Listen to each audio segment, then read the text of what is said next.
The morning Jack left for Mexico, the sun was a pale disk in a sky too blue for my mood. Lily, our 4-year-old whirlwind of curiosity, was still asleep, her small hand clutching the edge of the blanket. Jack was bustling around the bedroom, his suitcase gaping open as he checked his list twice, thrice. "Do you really need to take the big suitcase?" I asked, the edge in my voice sharper than I intended. Jack looked up, his eyes a soft apology. "I know it seems like a lot, but Mom wants to bring back gifts for everyone. It's been ages since the whole family got together like this." I nodded, trying to keep the hurt from showing. "I just wish," my voice trailed off. He crossed the room and wrapped me in a hug. "I wish you and Lily could come too. You know that, right?" Lily chose that moment to toddle into the room, rubbing sleep from her eyes. "Daddy, you go on airplane?" she asked, her voice thick with sleep. Jack knelt down and took her in his arms. "Yeah, princess. Daddy's going to see the family with Grandma and Grandpa. But I'll bring you a big surprise, okay?" She seemed satisfied with the promise, nestling her head against his shoulder. After Jack left, the house echoed with an unfamiliar silence. Lily played with her toys, unaware of the tension that had seeped into the walls. I was clearing up the breakfast dishes when my phone pinged with the first notification. A hotel booking in Cancun, enough to make my heart skip a beat. I stared at the screen, the numbers glaring back at me. My fingers trembled as I typed out a message to Jack. "Did you just book a hotel on our credit card?" "That's a lot of zeros, Jack." His reply came minutes later. "It's all under control. Marie's handling it. Trust me." But trust was a currency in short supply. As the days passed, each notification was a fresh wound, a tally of experiences we were excluded from. I tried to lose myself in work and in making days fun for Lily, who asked more than once why we couldn't go to the beach with Daddy. The day before they were due back, I sat Lily down for a talk. "Daddy will be home tomorrow. We can show him how well we've managed, just us girls." She nodded, a frown creasing her small forehead. "Will he be happy to see us?" I pulled her into a hug, the weight of my own doubts a heavy cloak. "Very happy," I promised, hoping my words were true. The morning they returned, I stood by the window, watching the driveway. The minivan turned the corner, and my heart raced. 2 weeks felt like 2 months, and the reunion I had imagined was tinged with the residue of betrayal. As the family poured out, laughter and chatter spilling into the quiet morning, I braced myself for the confrontation, for the explanations. But nothing could have prepared me for the truth that was waiting to unravel the knot of misunderstandings between us. The family minivan pulled into the driveway just past noon, its tires crunching over the gravel like the ticking of a clock that had finally wound down. The door burst open, and the cascade of Jack's family spilled out in a riot of color and noise, a stark contrast to the gray quiet that had settled over the house in their absence. Lily pressed her face against the living room window, her hands leaving smudges on the glass. "Mommy, look. They're back." I forced a smile, lifting her into my arms so she could get a better view. "Yes, sweetheart, Daddy's home." But as I watched them, a knot tightened in my stomach. They moved with a peculiar haste, their laughter not reaching their eyes. And then I saw Jack, trailing behind the rest, his face drawn, eyes that once sparkled with mischief, now dull and averted. I set Lily down and stepped outside, the screen door slamming behind me with a finality that made me wince. "Jack," I called, my voice steady, despite the tremor I felt inside. He stopped, his shoulders tensing. Slowly, he turned to face me. "Hey," he said, a word so simple and yet so laden with unspoken tension. "What's going on, Jack? Why does everyone look like they're at a funeral?" My voice cracked, betraying my feigned calmness. Before he could answer, his mother, a sturdy woman with lines of kindness etched into her face, approached me. "Let's go inside, dear. There's a lot to explain." We settled in the living room, a mismatched gathering of in-laws and nieces and nephews, all eyes on me. Jack sat next to me, took my hand, his grip tight. Marie wanted to have one last adventure, with all of us, Jack began, his voice a whisper of its usual strength. She's been sick. Very sick. The room went still, the air heavy, as if everyone was holding their breath. Sick? How sick? I asked, the words a fragile bridge across the chasm that had opened between us. It's terminal, his father said, the stoic man I'd known for years now struggling to keep his voice level. She didn't want the world to shrink to hospital rooms and sympathy. She wanted to live fully until the end. I glanced around the room, at the faces marked with shared grief, and understood the weight of the secret they had carried. Why didn't you tell me? I asked, feeling the sting of exclusion all over again. We wanted to, Jack's sister added, her eyes red-rimmed, but Marie was adamant. She didn't want pity. She wanted this trip to be about joy, not sadness. And the charges? I pressed, the practical side of me needing answers. Jack squeezed my hand. Marie. She insisted. She wanted to make sure you and Lily were part of it, in a way. It was her gift to you both. I struggled to digest it all, the enormity of the situation pressing down on me. A gift, I repeated, the word tasting bitter. Yes, Jack said, his eyes finally meeting mine. She's leaving us with memories, not just bills. She wanted to pay for it all, didn't want to leave any debts behind. I looked down at our intertwined hands, at the man I had loved and raged against in equal measure these past weeks. In that moment, the anger began to ebb, replaced by an aching sorrow for the sister-in-law I barely knew and the family that was grappling with an impending loss. We have pictures, Jack said softly. Marie wanted to document everything, for you, for Lily. When you're ready, we can look at them together. Lily, sensing the shift in the room, came over and climbed into my lap, her small presence a balm to the raw edges of my emotions.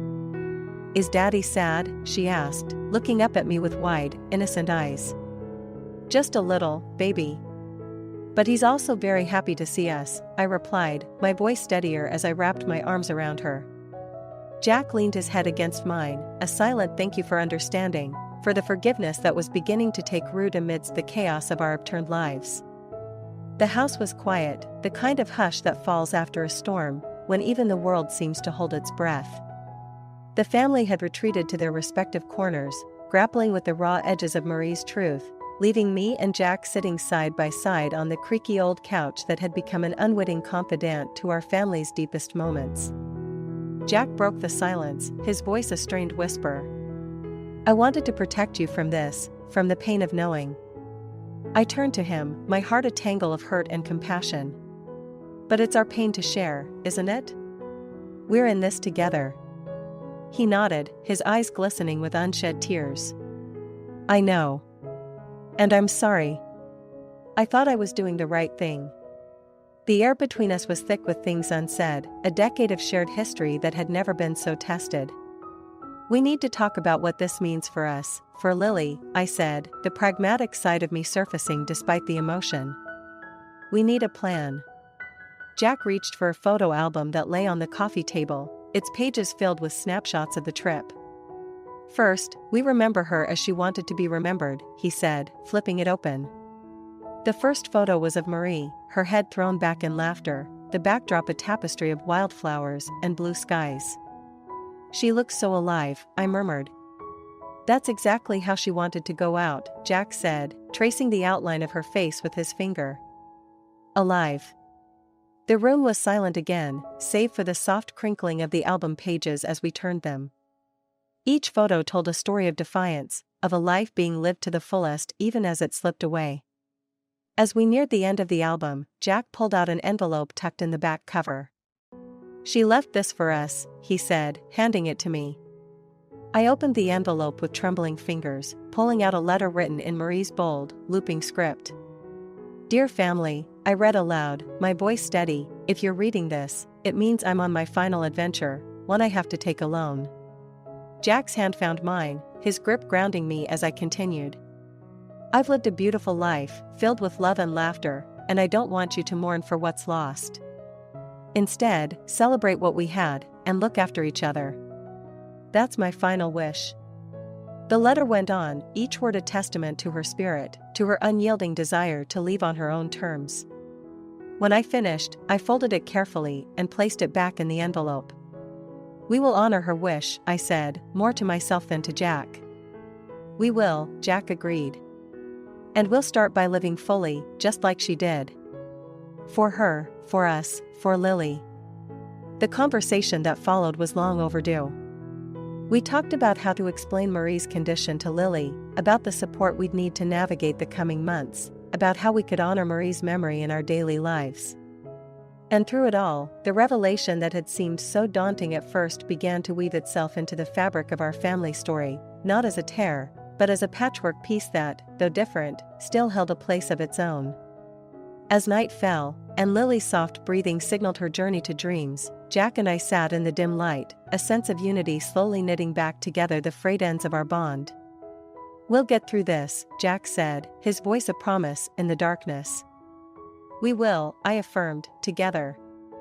And as we turned off the lights and headed to bed, the weight of the revelation was still there, but it felt a little lighter, shared between us, a burden we would carry together, as a family. Days after the revelation, life had settled into a strange new rhythm. There was an undercurrent of sadness in the house, but also a kind of shared strength that hadn't been there before. It was during these days that I began to notice the secret smile that would occasionally cross Jack's face. It was a private, wistful curve of his lips that spoke of memories only he was privy to. One evening, as we sat on the porch watching the sun paint the sky with the colors of Marie's vibrant life, I finally asked, "Jack, what's behind the smile I keep seeing?" He looked at me, the twilight casting shadows across his face. "It's Marie," he admitted. She made me promise to keep some things just between us. Little jokes, stories, her way of making sure part of her stayed with me alone. I felt a pang of jealousy, but it was quickly softened by understanding. "Can you share one with me?" "Just one," I pleaded softly. He pondered for a moment, then nodded. "Okay, one story. Did you know, on the trip, she convinced everyone to call me Capitan because I was so terrible at reading the map? She said I was leading the expedition to nowhere." I laughed, the sound mingling with the crickets' evening chorus. "That sounds like her," I said, picturing the scene in my mind. "Thank you for sharing that with me." Jack's hand found mine, and we sat in silence for a while, lost in our thoughts. The days that followed were a mixture of light and shadow. In the mornings, I'd often catch Jack looking at old photos or staring into the distance, his mind clearly miles away. But he was present, too, playing with Lily, helping around the house, talking about Marie in ways that made her feel close again. One afternoon, while Lily napped, I found Jack in the garage, rummaging through a box labeled Mexico. "What are you looking for?" I asked, leaning against the doorframe. He didn't look up. "Marie gave me something, a sort of, well, it's silly, but it meant a lot." Curiosity piqued, I watched as he pulled out a small, hand-painted maraca. "She gave this to me the first night. Told me whenever I miss her, I should give it a shake and she'd be right there, causing a ruckus with me." It was so like Marie to find humor in the face of her reality. I walked over and took the maraca, giving it a gentle shake. The sound was cheerful, a stark contrast to the quiet that had settled over us. "You know, she left us all something," Jack said, his voice thick with emotion. "She left us the gift of remembering her joy, her rebellion against sorrow." I handed the maraca back to him. "And we'll keep her memory alive every day," I promised. That evening, as we sat down for dinner, Lily asked about the maraca. Jack told her a story about her Aunt Marie, a tale full of laughter and silliness, and for the first time in weeks, our home was filled with the echo of joy. After Lily's bedtime, Jack and I lingered at the table, the maraca sitting between us. "Marie was right, you know," Jack said, picking it up and shaking it lightly. "She's still here, in the laughter, in the stories, in this." I reached out and stilled his hand, holding it and the maraca in mine. "And she's here," I said, placing my other hand over his heart. "Always." Jack's eyes met mine, and there it was again, the secret smile. But this time I understood. It was a smile of shared memories, of love that didn't end with a goodbye. We sat there, hands entwined, the maraca a bridge between the past and present, between sorrow and the smiles that would come, secret no more. The legacy of Marie was not something that could be touched or held, but rather felt and lived. It was in the way the morning light would spill through the curtains, in the warmth of a shared glance, in the echoes of laughter that still hung in the corners of the rooms. The house had become a living monument to her spirit, and every day we found new ways to honor her memory. Jack had started a project in the backyard, something he said Marie had always wanted. A garden, vibrant and wild, much like she had been. We spent hours there, our hands in the dirt, planting and nurturing life, as if in doing so, we were somehow keeping a piece of her alive. "I want to plant sunflowers," Lily declared one afternoon as we stood surveying the garden. "Aunt Marie loved them." Jack knelt beside her, a tender smile touching his lips. "Then sunflowers we shall plant, my little gardener." A whole row of them, standing tall and bright, just like her. Lily clapped her hands with delight, and I watched them, feeling a swell of love for this family that had been through so much. As the days turned into weeks, the garden began to flourish, each plant a testament to the life we were determined to celebrate. The sunflowers grew tallest, their golden heads swaying in the breeze, as if nodding along to the laughter that now came more easily. One evening, as we sat on the porch, our hands stained with earth and the scent of flowers in the air, Jack spoke of Marie's legacy. "Do you think she'd be proud of what we're doing?" he asked, his eyes searching mine for affirmation. I reached out, taking his hand in mine. "I know she would. We're not just growing a garden, Jack. We're growing hope, and that was what Marie was all about." Jack's gaze turned towards the garden, watching as the last rays of the sun danced over the petals and leaves. "She wanted to make a difference, leave a mark. I think this garden, it's a start." "It's more than a start," I countered gently. "It's a continuation. Her passion, her vitality, it's all around us. We're living her legacy, not just remembering it." Jack nodded slowly, his eyes glistening with unshed tears. "I just wish she could see it." "She can," I said firmly. "She sees it through us, through Lily, through every person whose life she touched. And this," I gestured to the garden, "this is just one way we keep her with us." We sat in silence then, watching as the twilight crept over the garden, turning it into a silhouette of dreams and memories. It was in that peaceful moment that I knew Marie's legacy was not just about what we created in her name, but how we lived because of her influence. "You're right," Jack said finally, his voice barely above a whisper. "Her legacy is in every choice we make, every laugh we share, every memory we hold on to. And in this garden, it's like she's still here, growing alongside us." I squeezed his hand, my heart full. "Always," I agreed. "Her spirit is the lifeblood of this place." As night settled around us, the garden became a shadowy oasis where the past met the present, and hope bloomed in the fertile ground of a legacy that would never die. It was a legacy of love, laughter, and the unwavering courage to keep going, no matter what. And as we stood up to go inside, I knew that with every sunrise, with every bloom that opened to the sky, Marie would be smiling down on us, her legacy secure in the hands of those who loved her most. In the wake of Marie's passing, the concept of wealth had been irrevocably altered for Jack and Lily.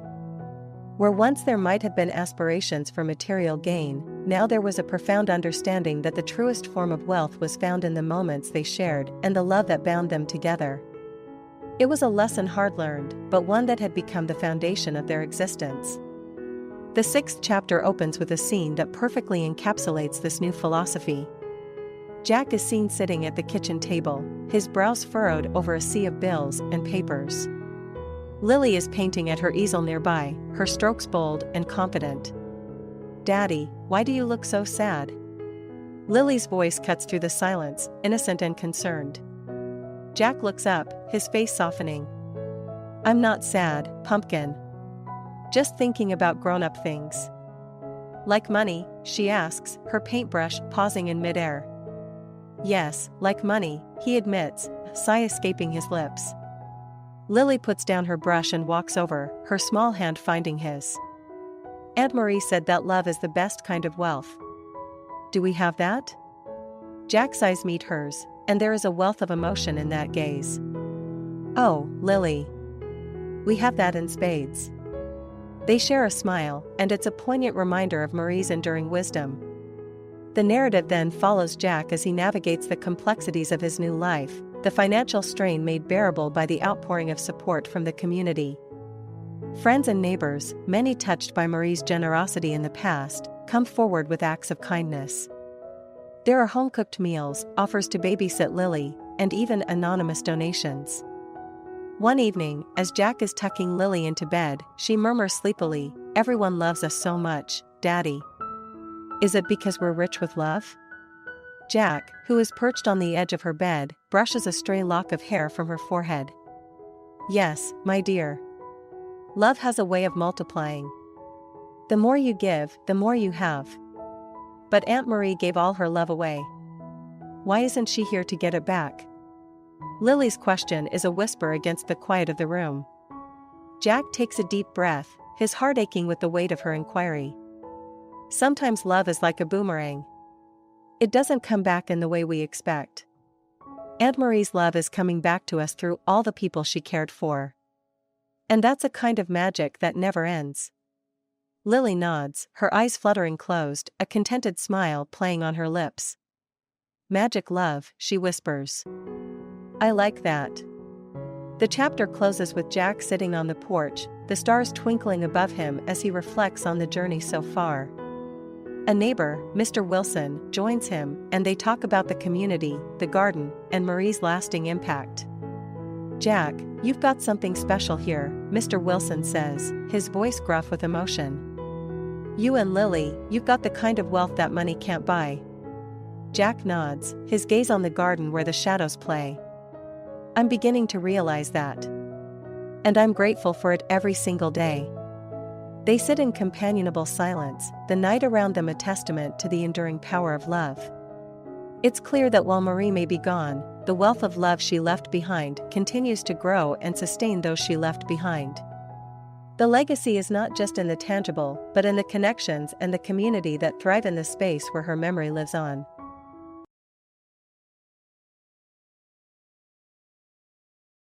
The scent of salt and the soft murmur of waves had always been the backdrop of my life in the coastal town. My cottage, a charming structure of stone and wood, was the embodiment of my grandmother's love for the sea and her spirit for independence. Here, I poured my heart into marine research, and it was here that Ethan, with his tousled hair and laughter that echoed the playful dolphins, asked me to be his partner in life's great dance. Ethan's words, "Will you marry me, Julia, and share this dance forever," still echoed in my heart as the most harmonious melody I'd ever heard. Our wedding was a misty morning affair, the sea's mist kissing our cheeks as we exchanged vows. Life seemed to be in perpetual bloom, much like the roses that climbed the walls of our cottage. But as the years drifted by, the tides of change began to stir. Ethan's once passionate embrace grew distracted, his mind often lost in the worlds he spun in his books. My silent companion, the sea, witnessed the subtle shifts, the soft withdrawal of his hand from mine as the seasons cycled. One evening, as the autumn leaves began their descent, Ethan's parents arrived, their faces etched with lines of worry deeper than the trenches I studied. Their home, once a fortress against uncertainties, had been claimed by an unforgiving economic tide.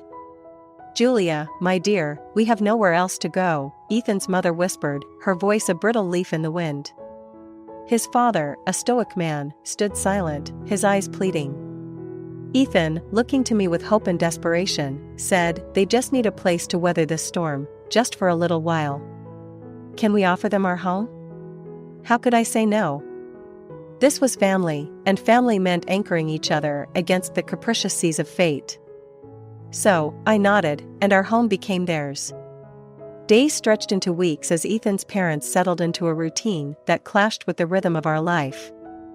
The study, my sanctuary where I'd lose myself in the mysteries of the ocean's depths, became their room. My meticulous notes and delicate samples were packed away to make space for their belongings. "You don't mind, do you, Julia?" Ethan asked one day, as we shuffled my research into boxes. It's just until they get back on their feet." His words were meant to be reassuring, but they felt like anchors tying me down. My sanctuary was slipping away, and with it, the essence of who I was. "I don't mind," I lied, forcing a smile as I sealed another box, a small piece of myself tucked away with my research. I turned to look out the window, where the horizon blurred into the sea, wondering when the tide would turn in my favor once again. The rhythm of the coastal town was like the heartbeat of the earth, slow, steady, and serene. That serenity was the soul of my cottage, which stood as a silent sentinel by the sea, guarding the secrets of the deep I sought to unravel. My life with Ethan, interwoven with the tranquil passage of days, was a soothing sonnet until the day the uninvited storm swept into our lives. It was a gusty autumn evening, the kind that whispered of coming change. The sunset was ablaze with fierce oranges and reds, a fiery omen to the turmoil that was about to unfold. Ethan's parents arrived on our doorstep, their faces shadowed not just by the failing light but by the gloom of their plight. "Julia, we've hit a rough patch," Ethan's father said, his voice as rough as the storm-worn cliffs. His hands, once strong and steady, trembled like fragile leaves. "We need a haven, just for a short spell," his mother added, her eyes brimming with the storm of her sorrow. "Could we impose upon your good graces?" I felt Ethan's eyes on me, wide and imploring. The gravity of the situation was as heavy as the anchor on my favorite necklace, the one he had given me on our first anniversary. "Of course," I replied, the words hollow as they bounced off the walls of my sanctuary. "Your family. Our home is your shelter." The gratitude in their eyes was immediate and intense, like the sudden calm after a storm.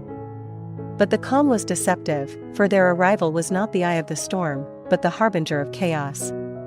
As night fell and the cottage braced for the intrusion, I found myself in the garden, seeking counsel from the ancient roses.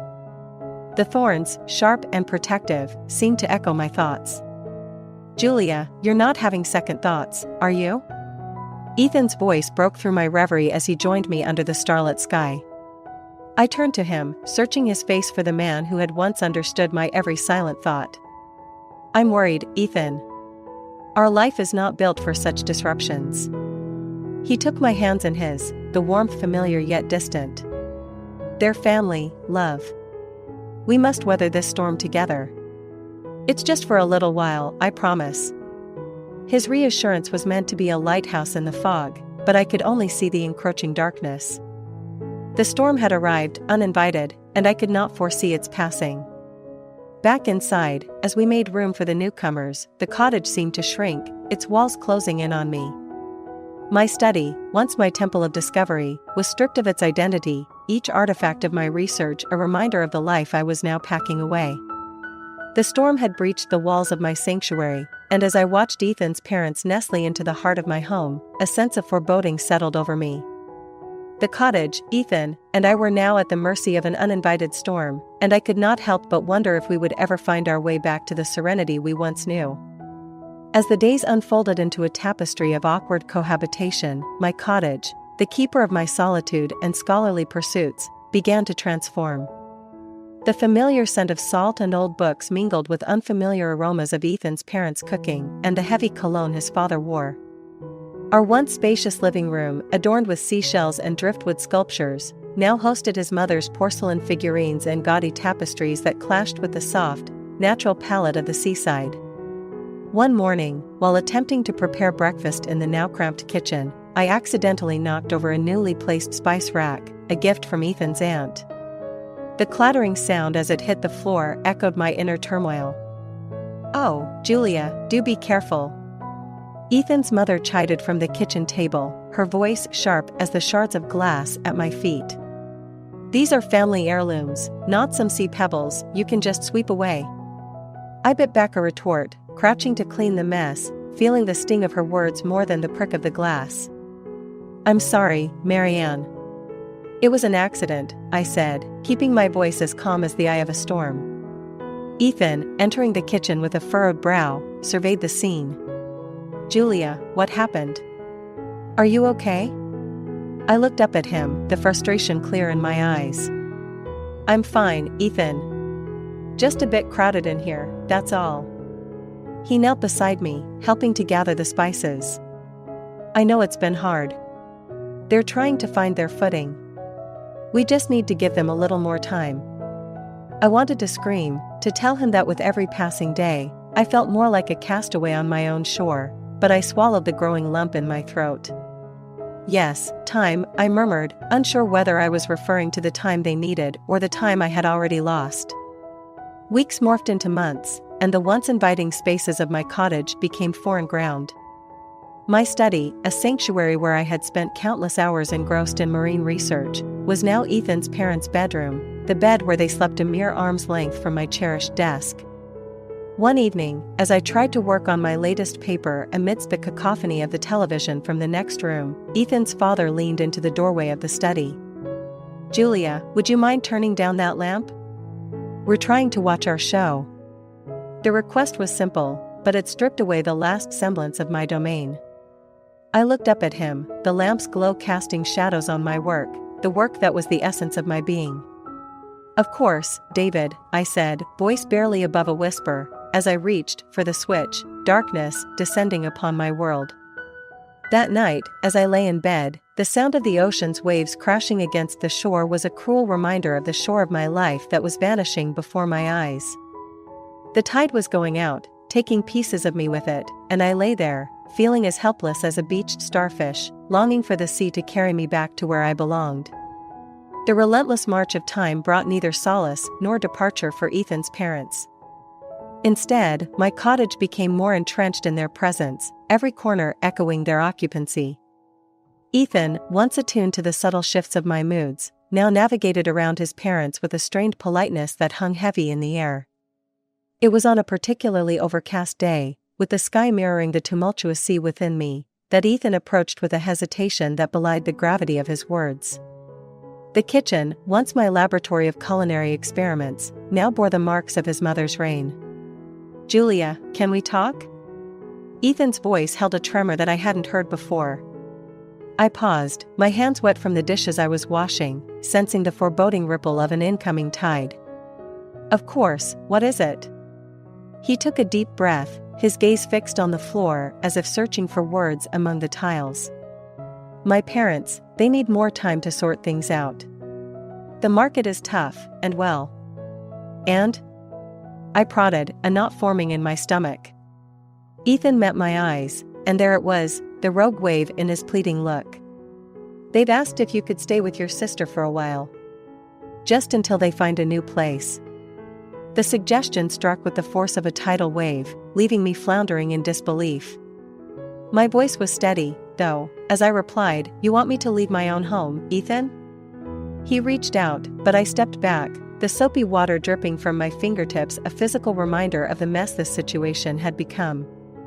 "It's not what I want, but what they need, Julia. It's temporary, just for a little while." The words "temporary" and "a little while" had become as meaningless as a broken buoy adrift at sea. "Temporary seems to be a relative term these days," I retorted, the sting of betrayal lacing my words. Ethan ran his fingers through his hair, a gesture of frustration I knew all too well. "I know this is hard to ask, but they're my parents. We need to help them." "And what about me, Ethan? Where do I fit into this equation of familial duty?" My voice was rising now, the storm within me breaking free. He looked pained, his shoulders slumping as if the weight of the situation was too much to bear. "You are my wife, Julia. You're part of this family. I thought you understood the meaning of sacrifice." The word sacrifice echoed mockingly around the room. I realized then that my silence had been my acquiescence all along, my compliance mistaken for approval. "I understand sacrifice, Ethan, but I never agreed to be the one always making it," I said, my resolve hardening like the coastal cliffs. In that moment, I understood that a rogue wave had not only hit but had been building all along, and now, it threatened to wash away everything I held dear. The foundation of our marriage was being eroded by the very family it was supposed to shelter. As Ethan stood there, looking as lost as a ship in a maelstrom, I knew that the next choice I made would either anchor me to this spot or set me adrift in search of new horizons. The rogue wave had hit, and in its wake, I would have to find my footing or be swept away forever. The cottage, once a vessel of cherished memories and scientific discovery, was now submerged in an undercurrent of tension and unspoken regrets. The relentless presence of Ethan's family, like an invasive species, altered the delicate ecosystem of our home. Ethan's plea for me to vacate my sanctuary had become the catalyst for a revelation, a hidden current that had been stirring beneath the surface of my compliance. It was amidst this turmoil that I found myself in the attic one afternoon, seeking refuge among the relics of my past. The attic, with its dust-laden beams and musty scent, held the remnants of generations. There, tucked away in an old steamer trunk filled with my grandmother's possessions, I discovered a collection of documents yellowed with age. As I sifted through them, the musty air seemed to thicken with the gravity of my find. The papers, penned in my grandmother's elegant script, were like a beacon from the past. They spoke of the cottage and its lineage, of its intention as a place of solace for the women in our family. I was poring over the legalities when Ethan found me, the dim light casting long shadows across the attic. "What are you doing up here, Julia?" His voice was soft, tinged with concern. I looked up, the weight of the papers in my hand grounding me as I met his gaze. "Discovering the truth," I said, my voice a mere whisper, but resolute. Ethan crossed the attic to sit beside me, his eyes scanning the documents now spread between us. "What truth?"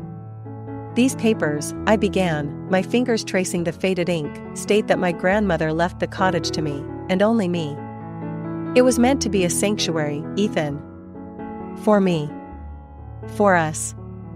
But not for an indefinite family occupation." Ethan's face paled as he absorbed the words, the implications as clear as the coastal waters on a calm day. "Julia, I had no idea." There was a silence then, filled only by the creaking of the old house and the distant call of seagulls. "I've been adrift, Ethan, in my own home," I continued, the hidden current of my words now surfacing. "I've been silent, but no longer. It's time to reclaim what is rightfully mine." Ethan reached out, his hand hovering over the papers as if to touch them would solidify their reality. "What do you want to do?" I took a deep breath, the air filling my lungs like a sail catching the wind. "I want my home back, Ethan. I want our life back. And that means your parents need to find another place to live." He nodded slowly, the crestfallen look in his eyes telling me he understood the magnitude of what I was saying. "I'll talk to them," he said, finally touching the paper, a symbolic gesture of acceptance. "I'll make this right." As I watched him descend the attic stairs, the papers clutched in his hand, I felt the tide within me shift. The hidden current had been revealed, and with it, a newfound strength surged through me.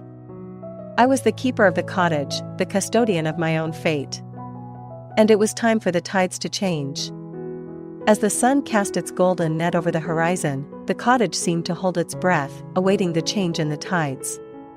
The walls, once suffocating in their closeness, now stood firm around me, protectors of the legacy my grandmother had entrusted to me. The aged papers from the attic lay on the table before me, their power palpable in the silence of the early morning.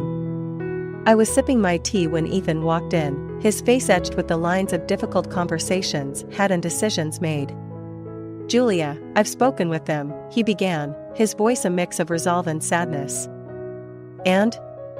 I pressed, setting down my cup, its clink of punctuation in the stillness. "They'll leave," he said simply. "They understand that this was never meant to be a permanent solution. I'm sorry for not seeing it sooner." I felt a release then, a loosening of the knot that had tightened in my chest over these past months. "Thank you, Ethan. It means more than you know." He sat across from me, his eyes searching mine. "What will we do now, Julia? Where do we go from here?"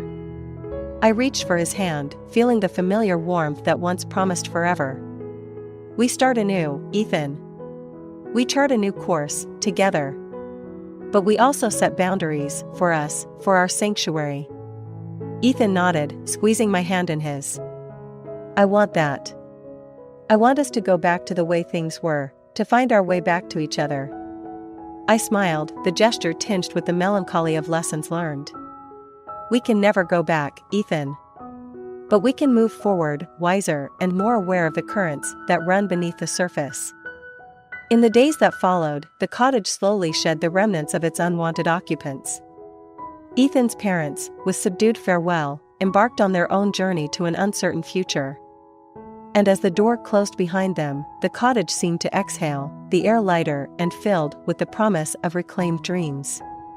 The roses outside bloomed with a vigor as if in celebration of the renewal within. Ethan and I spent our days restoring the cottage to its former glory, each brushstroke and rearranged piece of furniture an act of healing. One evening, as we sat in the garden, the sea whispering secrets to the shore, Ethan turned to me, a glimmer of the old mischief in his eyes. "Julia, do you think the tides are with us?" I leaned into him, my head resting on his shoulder. "They are, Ethan. As long as we respect their ebb and flow, as long as we swim together with the currents and not against them." And there, with the setting sun casting a soft glow over our little haven, we began to chart our new course. The cottage, with its ivy-clad walls and ocean views, stood as a testament to the strength of one woman's resolve and the enduring power of love. It was a beacon, a lighthouse guiding us through the misty waters of life, and as the stars began to sprinkle the sky with their silver light, I knew that we would navigate this journey with grace and fortitude. For I was the ocean's daughter, and this was my shore.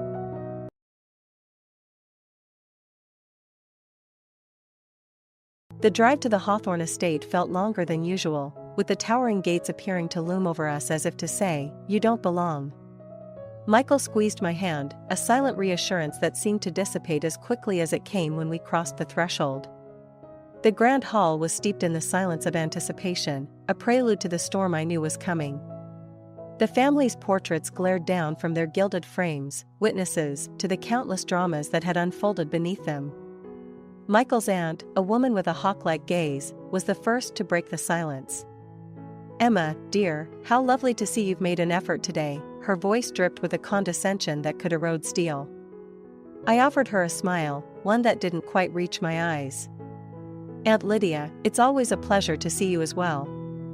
The words were polite, but we both knew the dance of niceties was just a veneer over old wounds. The clock chimed, a harbinger of the moment we were all dreading. Patricia swept into the room, the matriarch in full command of her court. The air seemed to thin, making it hard to breathe. "Family," she began, her voice cutting through the murmurs, "we are at a crossroads." Her eyes, like flint, sparked as they landed on me. "It's time to address the elephant in the room." Michael, ever the peacemaker, intervened. "Mother, please, let's be civil. Emma is—" "Silence, Michael," Patricia interjected sharply. "I will not be lectured on civility in my own home." She turned to the gathered kin. "Emma, she will never be one of us. Her presence is an affront to the Hawthorne name." The words were a slap, echoing off the walls, resonating with years of veiled slights and open hostility.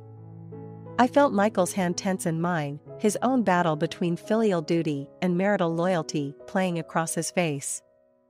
"I understand," I said, my voice steadier than I felt. "If that is your wish." I reached into my purse, the leather crackling under my fingers. The paper felt heavy as lead as I unfolded it, each crease a testament to the weight of its contents. "This is a letter from Charles, your husband, my father-in-law." I began to read, the script a stark contrast to the opulence around us. "In my twilight years, I've come to realize that wealth and blood are poor substitutes for love and kindness," I read aloud, the words resonating in the hush of the hall. Patricia's face turned a shade paler, her poise faltering for a moment. "That's impossible. Charles would never." The letter continued, weaving a tale of regret and a plea for the future, a future where warmth and acceptance held more value than the cold currency of old money. As the final words hung in the air, a profound shift permeated the room. It wasn't triumph that swelled within me, but a profound sadness for the woman who stood, pale and shaken, her fortress of solitude crumbling around her. The storm had broken, and in its wake, the possibility of a new beginning whispered through the grand hall, waiting to be seized. The letter fluttered slightly in my grip, as if the words penned upon it yearned to escape into the air of the grand hall. The family, an assembly of finely dressed aristocracy, watched with bated breath, a collective statue carved from generations of privilege and expectation. Patricia, her complexion now a ghostly white, stood rooted to the spot. Her eyes, usually so commanding and sharp, flickered with an uncharacteristic vulnerability. Charles's words, I began again, the script of the letter curving and flowing like the rivers that ran through the Hawthorne lands, speak of a legacy beyond wealth.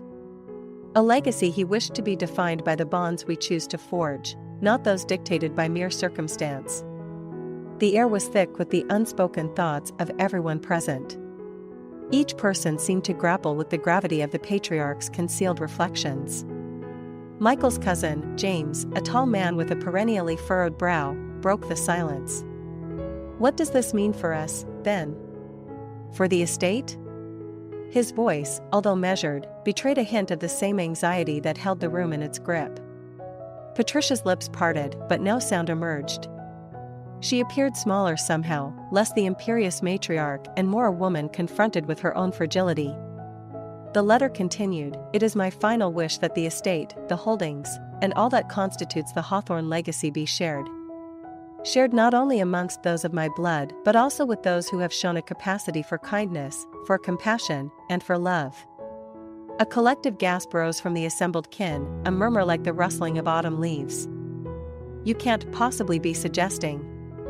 Patricia's voice finally found its way out, a mere whisper, that Emma and Michael. I nodded, meeting her gaze steadily. Yes, Patricia. Charles appointed Michael and me as custodians of his legacy, jointly. The words seemed to hover in the room, an impossible truth made manifest. But how could he? Without consulting me? Patricia's facade of control was crumbling, her voice shaking. The will was witnessed by Mr. Thompson, the family lawyer, and notarized in accordance with the law, I added, the practicality of the statement landing heavily in the room. Patricia's gaze shifted to the paper in my hand as if it were a lifeline that could anchor her back to reality. May I? She asked, extending a trembling hand.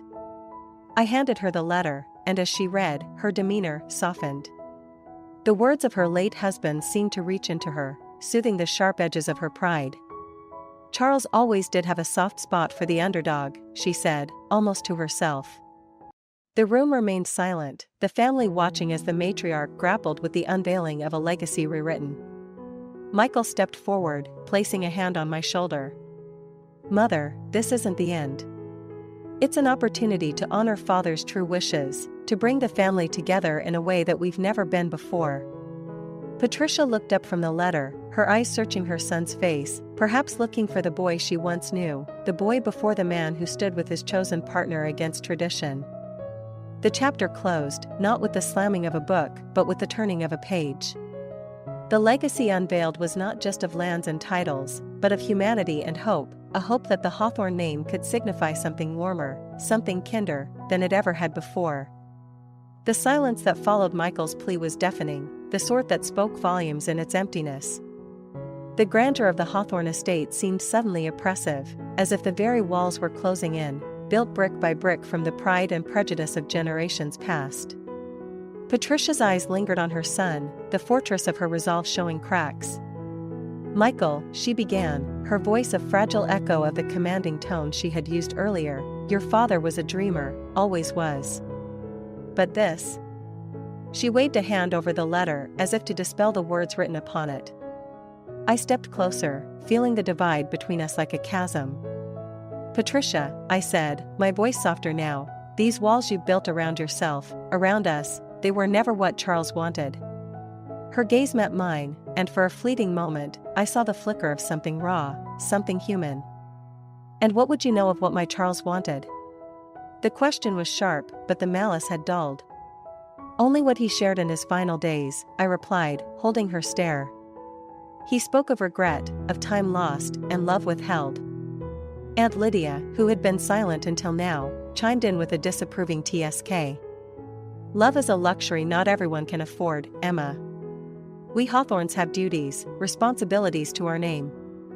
But isn't love the greatest responsibility of all? I countered, feeling the weight of the room's attention upon me. What use is a name, a legacy, if it's void of love? Michael nodded, his support unwavering. Mother, Emma's right. We have a chance to rebuild, not just the estate, but our family. To create something stronger, something real. Patricia looked from me to Michael, her expression warring between indignation and introspection. And what of tradition? She asked, her voice barely above a whisper, yet it carried, heavy with the weight of centuries. Tradition, Michael paused, searching for the right words, is the foundation upon which we stand, but we decide how to shape the home atop it. There was a pause, a collective breath held as the matriarch of the Hawthorne family contemplated the ruins of the walls she had so meticulously maintained.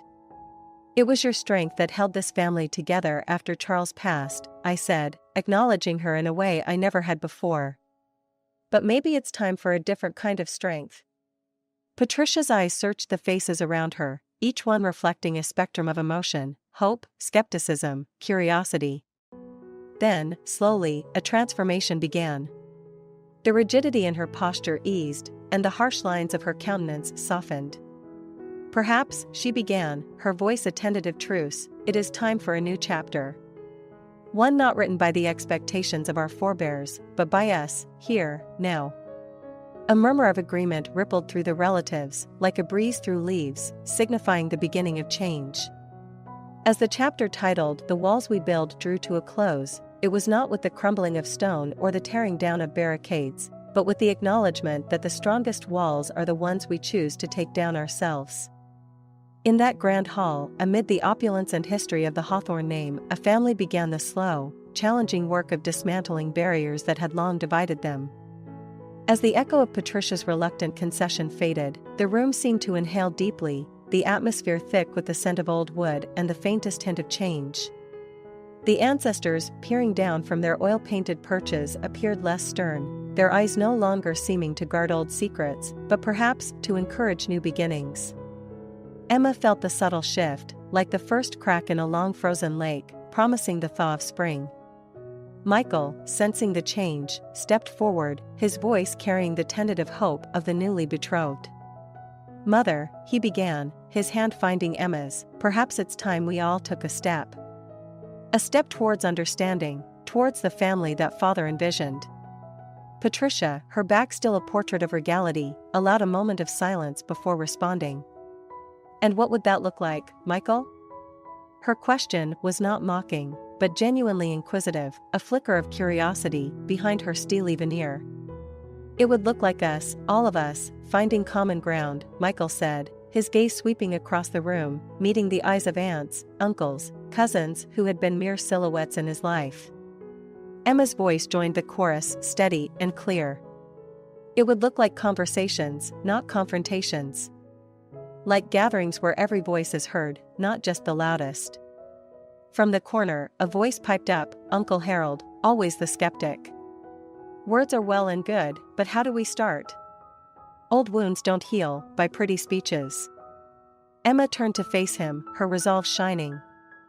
"We start with truth, Uncle. We acknowledge the hurt, the pride, the misunderstandings. We accept that rebuilding takes time." Patricia, who had been a silent observer, now interjected, her tone reflective. I built walls so high, I've nearly forgotten the view from the ground. Your father saw the world from the heart, not the height." The room held its breath, as if the house itself waited for what would come next. Michael, with a diplomat's grace, approached his mother. "Then let's lower the drawbridge, Mother. Let's open the gates we've closed, not just to Emma, but to the possibilities of what we can be." The first crack had appeared, a sliver of light in the once impregnable fortress of Hawthorne pride. And as if on cue, the grandfather clock chimed, a sonorous bell that seemed to mark not the hour, but the moment. Patricia exhaled, a sound so laden with years of tension that it seemed to carry the dust of the past with it. "I will try," she conceded, her voice quivering with the magnitude of the admission. "For your father, for the family." And with those words, the first crack widened, allowing the light of change to spill forth, illuminating faces that had been long accustomed to the dim of tradition. The chapter titled "The First Crack" was not an end, but a beginning, a narrative unfolding with the promise that change, though wrought with uncertainty, was indeed possible. The once imposing grandeur of the Hawthorne estate seemed less daunting now, as if the very bricks and mortar had absorbed the family's cautious optimism. The morning after the revealing of the will, the manor was alive with a rare sound, the murmurs of a family not in discord, but in dialogue. In the sunlit conservatory, where ivy caressed the glass like tender fingers, Emma found Patricia alone, a sight so uncommon it gave her pause. The matriarch was examining a rose, its crimson bloom defiant in the midst of winter. "You know," Patricia started, her voice softer, without losing its familiar timbre, "Charles loved these roses. Said they reminded him of life, beautiful, yet thorny." Emma approached, her footsteps echoing lightly on the tile. "It's a good reminder," she replied. "Beauty often comes with its share of thorns." Patricia glanced up, offering a smile that didn't quite reach her eyes, but was genuine nonetheless. "You have thorns too, Emma. You've needed them, I suppose." "I've had to," Emma confessed, allowing a vulnerability she had never shown to Patricia. "Especially within these walls." Patricia turned away from the roses, facing Emma fully. "I've been thinking about foundations," she mused, "about what we lay at the base of everything we build. I built on expectations, on rigid tradition. But Charles, he wanted to build on something more, enduring." "Love," Emma said simply, and Patricia nodded. "Yes, love. And respect," she added. "I may not understand all of Charles's wishes yet, but I do know that without respect, our foundation will crumble, regardless of our good intentions." Emma moved closer, a silent truce forming in the space between them. "We can lay a new foundation, Patricia. One that includes all of us. It won't be easy, but it will be worth it." Patricia looked at her, really looked at her, perhaps for the first time. "And where do we start with this new foundation?" "With honesty," Emma suggested. "And perhaps, with a family breakfast. Something informal, just a chance for everyone to talk." Patricia considered this, then nodded slowly. "I'll have the staff prepare something in the kitchen, no grand dining hall, no silver service." "That sounds perfect," Emma agreed, a smile blossoming on her face, mirroring the roses around them. As they left the conservatory together, the sound of their shared laughter mingled with the fragrance of the blooms, a testament to the new foundation being laid, one conversation, one shared moment at a time. The chapter titled "A New Foundation" was both an end and a beginning, the closing of a book of old grievances and the opening of a new volume filled with blank pages, ready to be inscribed with the narrative of a family reborn. The air was crisp as dawn broke over the Hawthorne estate, its golden light seeping through the ancient trees and into the windows of the manor, painting the walls with the promise of a new day. It was in this gentle morning glow that the family gathered in the kitchen, a place usually reserved for staff, now a symbol of unity as they embarked on crafting a new chapter together. Emma, with a steaming pot of coffee, played hostess, an unfamiliar role within these walls, while Michael flipped pancakes, his sleeves rolled up, a look of concentration on his face that was usually reserved for the boardroom. The scene was domestic, disarmingly normal, and that normality was revolutionary. Patricia, perched on a stool by the marble island, watched the scene unfold with an unreadable expression. "I can't recall the last time we used this kitchen for anything other than staff meetings," she commented, her voice tinged with a mix of wonder and apprehension. "It's the heart of the home," Emma replied, passing her a cup of coffee.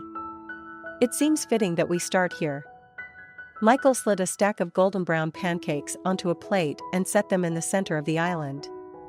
"Let's make it a tradition," he suggested, meeting his mother's gaze. Patricia accepted the mug, cradling it in her hands as if it were a delicate peace offering. "A tradition of togetherness," she mused, the words feeling foreign yet hopeful on her tongue. The rest of the family filtered in, drawn by the aroma of breakfast and the novelty of the gathering. Each face reflected a unique blend of curiosity and cautious optimism. Uncle Harold, ever the voice of skepticism, grumbled as he took his seat.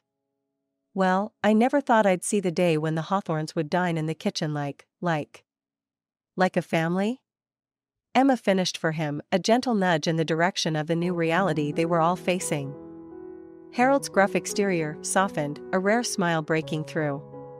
Yes, like a family, he conceded. As they ate, the kitchen filled with conversation, a symphony of shared stories, tentative laughter, and the clinking of utensils on plates.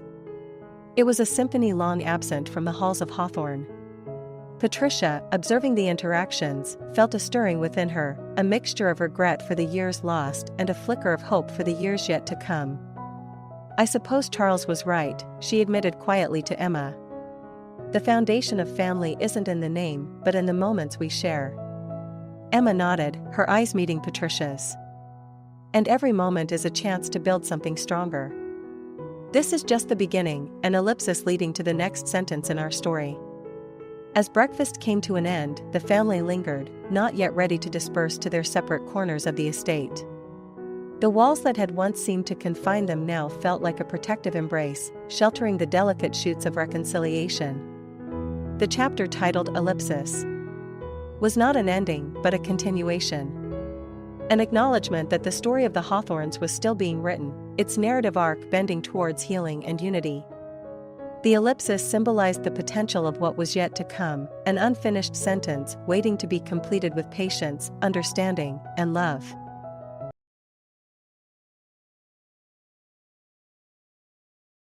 Clara nestled deeper into the plush cushions of her favorite armchair, a delicate china cup cradled between her hands.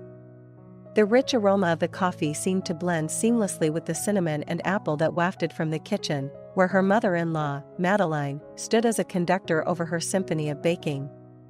The cozy living room, with its walls lined with bookshelves and photographs of smiling faces, wrapped around her like a warm embrace. Outside, the autumn leaves rustled as if sharing secrets in hushed tones, a prelude to the coming winter. Clara's gaze shifted to the two figures across the room. Mark, her husband of 3 years, and his mother, Madeline, were huddled together, their conversation a murmur against the crackling of the fireplace. "You've outdone yourself with the tarts this year, Maman," Mark said, his voice a soft baritone that resonated with affection. Madeline chuckled, "It's the apples. They were particularly sweet this season. Just like the surprise we have for Clara." Clara pretended to be lost in her book, but her attention was fixed on their clandestine exchange. She had learned French as a love letter to Mark's heritage, but they had never suspected how fluent she had become. "The plan is set for tomorrow," Mark continued, his words cloaked in mystery. Madeline leaned in closer, her voice a whisper, "It will be the surprise of a lifetime." She suspects nothing. The threads of intrigue wound tighter around Clara's heart. What plan could they be discussing? What surprise could they be concocting without her knowledge? A flutter of anxiety danced in her chest, but she kept her expression neutral, turning a page of her book with feigned indifference. Later, as twilight painted the sky with shades of orange and purple, Clara sat at the dinner table, the image of composure. Madeline served the apple tarts, their sweet scent a contrast to the savory meal they had just enjoyed. "So, what are your plans for tomorrow?" Clara ventured, her voice casual. Mark and Madeline exchanged a glance. "Oh, just a small family outing." "Nothing too extravagant," Mark replied, his eyes gleaming with unspoken stories. Clara nodded, a smile playing on her lips. "Sounds lovely," she said, her mind racing. She knew them well enough to sense the weight of the words left unsaid. That night, as Clara lay beside Mark, the whispers of the day echoed in her ears. She felt the presence of the unknown between them, a gentle tension that tugged at her curiosity. The whispering wind outside seemed to beckon her towards tomorrow's revelation, towards the precipice of the unexpected. And as she drifted into sleep, she made a silent vow to uncover the mystery, her heart beating to the rhythm of the autumn leaves. The dawn broke with a soft golden hue, filtering through the curtains and casting a warm glow across the bedroom. Clara awoke to the gentle pressure of Mark's hand on her shoulder and the soft murmur of his voice, "Good morning, my love. Today's the day." Clara's eyes fluttered open, and she was greeted with the sight of Mark's smile, a look of excited anticipation dancing in his eyes. "What day?" she inquired, her voice still thick with sleep, though her mind was already racing with thoughts of the plan she had overheard. Mark's grin widened. "The day of our little adventure. Get dressed and pack a bag with your favorite things. Madeline and I have a surprise for you." The word surprise lingered in the air like a melody as Clara rose from the bed. She chose her attire carefully, selecting a comfortable yet chic ensemble that would suit an unknown destination.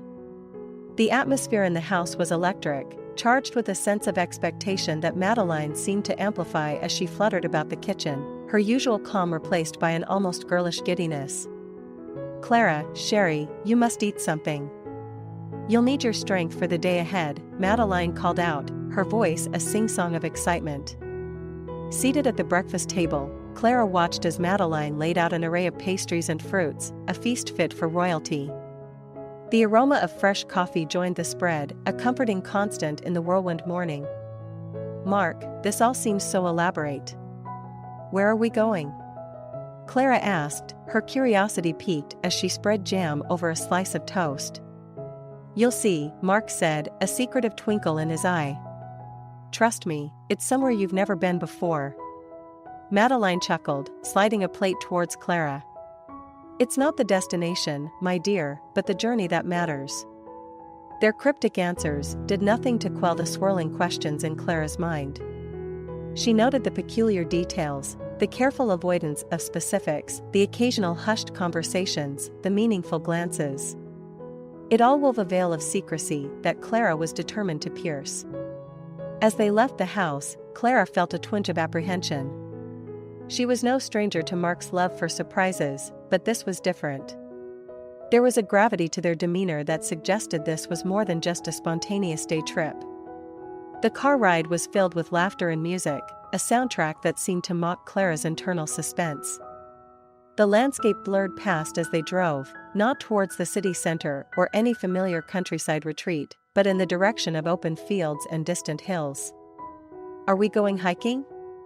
Clara ventured, trying to glean any information from Mark's carefully neutral expression. "No, not hiking," Mark replied, his lips curled in a suppressed smile. "Think higher." "Higher?"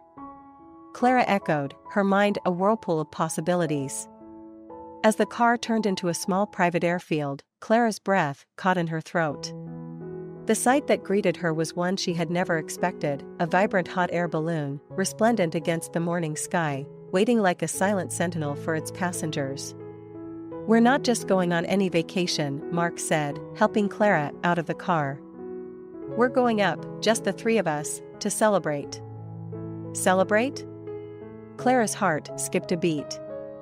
Her gaze shifted from the balloon to Mark and Madeline, their faces alight with shared joy. The veil of secrecy began to lift, revealing the outline of a truth that Clara had not dared to imagine. And as they walked towards the balloon, every step felt like a move towards a revelation that would change everything.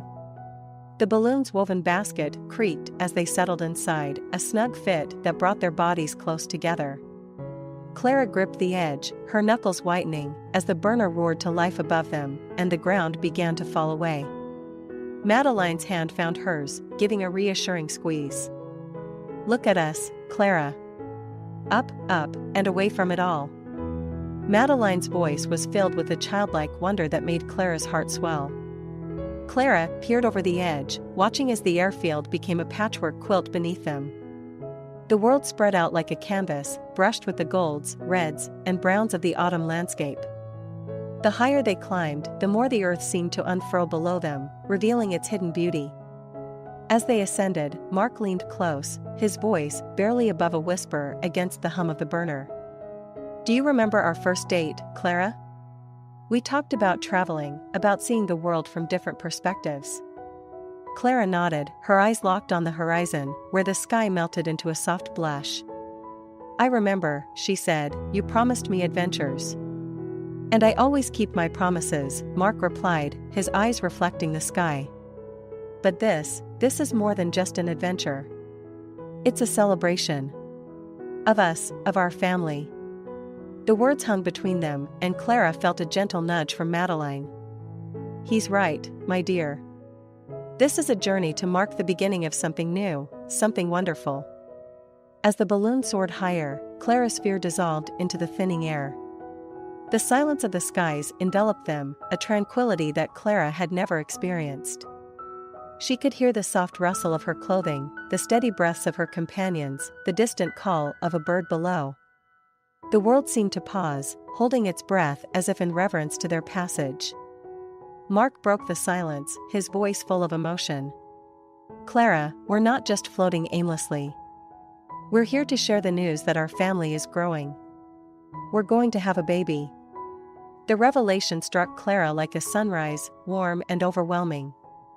Her eyes brimmed with tears as she turned to face Mark, the man who had shared with her the depths of his heart. "You knew," she managed to ask, her voice a mere whisper in the vastness. Mark nodded, a soft smile playing on his lips.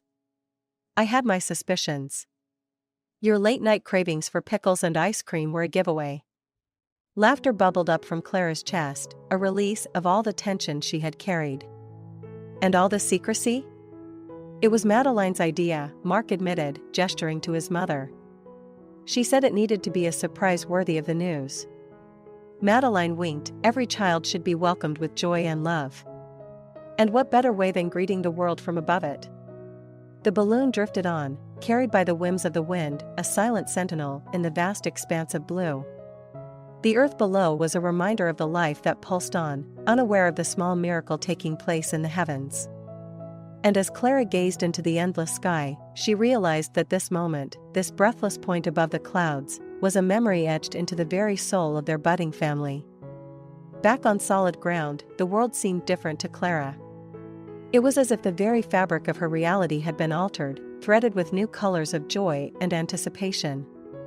The balloon adventure had been a revelation, a glorious celebration in the heavens, but now the gentle rhythm of everyday life resumed its pace. Clara found herself in the kitchen with Madeline, the older woman's hands working deftly as she taught Clara the delicate art of French pastry. The sweet scent of baking dough filled the room, a reminder of the simple, yet profound pleasures of life. Madeline caught Clara's hand gently as she attempted to fold the pastry. "Patience, Clara. It's like weaving threads into a tapestry. Each fold, each crease, tells a story," she instructed, her voice warm and encouraging. Clara smiled, her hands following Madeline's with more care. "I never knew how much work went into these tarts. It's all about the unseen efforts, my dear. The little things that hold everything together," Madeline said, her eyes twinkling with wisdom. As they worked, Madeline began to share stories of Mark's childhood, each tale a thread in the tapestry of his life. Clara listened, enraptured by the image of a younger Mark, painted by his mother's words. "He was always so adventurous, always climbing higher than he should, always looking out to the horizon," Madeline reminisced with a chuckle. "One time, he climbed the big oak out back and declared himself king of the castle." Clara laughed, imagining her husband as a fearless child. "And now, he's taken his wife and mother up in a hot air balloon. Some things never change." "No, they don't. And now, he's preparing for his greatest adventure yet, fatherhood," Madeline said, her voice soft with emotion. The room was filled with more than the aroma of baking. It was filled with love, a deep, unspoken connection between the three of them, interwoven like the layers of the pastry they were preparing. Later, as they sat down to enjoy the fruits of their labor, Mark joined them, his face lighting up at the sight of the golden brown tarts. It smells like heaven in here. You two have outdone yourselves." He took a bite, and his expression was one of pure bliss. "Perfect," he declared, and Clara knew he wasn't just talking about the tarts. That evening, as the sun set, casting long shadows across the yard, Clara and Mark took a walk, their hands entwined. "You know, your mother is an incredible woman," Clara said, squeezing Mark's hand. Mark nodded, his face reflecting the orange glow of the sunset. "She's the thread that's held me together all these years. And now, she's weaving you and our future child into the fabric of our family." Clara leaned her head against Mark's shoulder, feeling the baby move inside her. It was a subtle flutter, like the touch of a butterfly, but it was enough to remind her of the unseen threads, the bonds of family and love, that would soon tie them even closer together. The journey in the hot air balloon had been a symbolic ascent, but the true journey was right here, in the quiet moments and the shared experiences that would define their lives together. In the weeks following their celestial journey, Clara felt a shift within the walls of their home. The air seemed to carry a tender vibrancy, each room echoing with the laughter and shared whispers of family. With Madeline staying with them for a while, the house hummed with a harmonious blend of English and French, the languages weaving around each other like an intimate dance.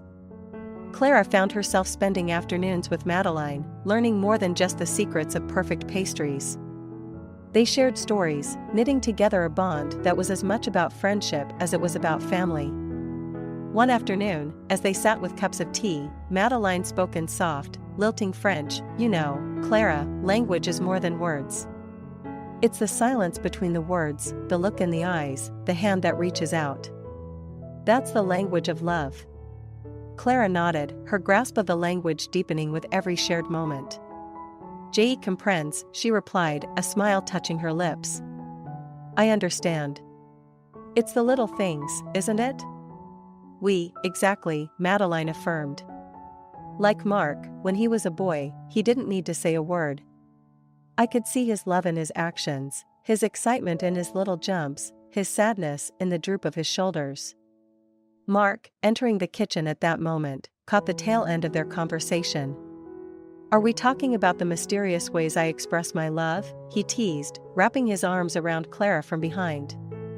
Madeline laughed, a warm, rich sound that filled the room. "We are discussing the universal language, the one you're quite fluent in, my son." The room resonated with a feeling of unity, a testament to the love that transcended the barriers of different mother tongues.